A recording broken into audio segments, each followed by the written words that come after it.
You are not tired because you work too much. You are tired because your mind never stops. It jumps from the past to the future like a frightened animal. It replays mistakes that can no longer be fixed. It anticipates scenarios that may never happen. And while all of this is happening, the only place where life actually exists, the present moment, is completely abandoned. That abandonment has a cost. Poor sleep, constant irritation, mental fog, a quiet feeling that you are always late to your own life. This is not a lack of intelligence. It is not weakness. It is conditioning. You were never taught how to stay here. You were trained to scatter your attention, to react, to worry ahead of time, to live in a permanent state of alert. Here is the hard truth. A mind that cannot remain in the present becomes hostile to its owner. You can have external success, recognition, even money. But if your mind is never here, none of it turns into peace. It becomes noise, pressure, fear of losing what you have. Most people try to fix this by distracting themselves. Endless scrolling, more content, more stimulation. That only makes it worse. You cannot extinguish fire with gasoline. Peace does not come from escaping thought. Peace comes from directing attention. And attention is not abstract. It is a trainable muscle. Ancient traditions understood this long before neuroscience confirmed that focused attention physically reshapes the brain. If this reflection resonates with you, commit to it. Subscribing here is not about a button. It is about deciding that you no longer want to live hostage to your own mind. Stay with me. The discomfort you feel right now is not a problem. It is the first sign of awareness. You were not born with a restless mind. It was shaped that way. The human brain was designed for survival, not for peace. For thousands of years, thinking ahead meant avoiding death. Remembering the past meant not repeating fatal mistakes. That ancient system is still active, even though your environment no longer demands constant vigilance. Your nervous system behaves as if you are under threat, even when you are safe, seated, and silent. Neuroscience calls this the default mode network. When you are not focused on something specific, the mind automatically starts generating stories, problems, internal dialogues, and these stories are rarely neutral. They lean toward fear, guilt, and anticipation. That is why rest does not feel restorative. The body stops, but the mind keeps running. Here is the part most people avoid. You reinforce this pattern every day. Every impulsive phone check, every unconscious reaction, every distraction used to avoid discomfort. The brain learns fast. It adapts to dispersion as the norm. Eastern philosophy never treated this as a moral failure. They called it an untamed mind, not evil, simply untrained. An untrained mind always chooses the path of least resistance. And that path is automation, habit, comfort. You believe you think because you choose to. Most of the time, you think because you do not know how to stop. This is not a personal flaw, it is conditioning. Until you see the root, you keep trying to fix surface behaviors. Better schedules, more motivation, temporary discipline. It works briefly. Then everything collapses back to the same place. Because the problem is not time management. It is attention. Without attention mastery, every attempt at change becomes brute force. And brute force always exhausts. If nothing changes, the mind does not calm down with age. It becomes more efficient at chaos.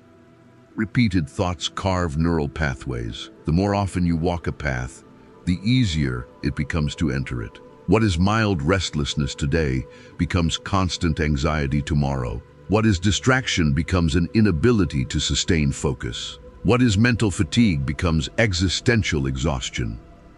This process is silent. It does not announce itself. It settles in while you are getting by. The real danger is not suffering. It is normalizing suffering. Once restlessness feels normal, you stop questioning it. You call tension your personality. You call exhaustion your routine. You call escape relaxation. And then something deeper happens. You enter reactive mode. You stop choosing. You simply respond. Messages, problems, expectations. Your life turns into a chain of interruptions. In this state, important decisions are postponed. Necessary conversations are avoided. Old dreams shrink until they fit inside a life designed merely to avoid collapse. Here is the alarming truth. A constantly busy mind cannot detect that it is living below its potential. It is too occupied surviving the day. Eastern philosophy calls this a shallow life, not superficial in taste, but shallow in attention. Nothing is fully lived, everything is skimmed. You work without presence. You rest without recovery. You connect without depth. The cost is not just emotional, it is existential. Slowly, you lose contact with who you are when you are not reacting. And the longer this continues, the harder stopping feels. Silence begins to feel threatening. Stillness feels empty, and emptiness frightens a mind that never learned to remain with itself. That quiet sense that something is missing, even when everything looks fine, is not ingratitude. It is an internal warning. The shift does not happen when the mind becomes calm. It happens when you realize how attached you are to discomfort. There is a silent battle inside you. Discipline versus distraction. Presence versus comfort. Comfort usually wins not because it is better, but because it is familiar.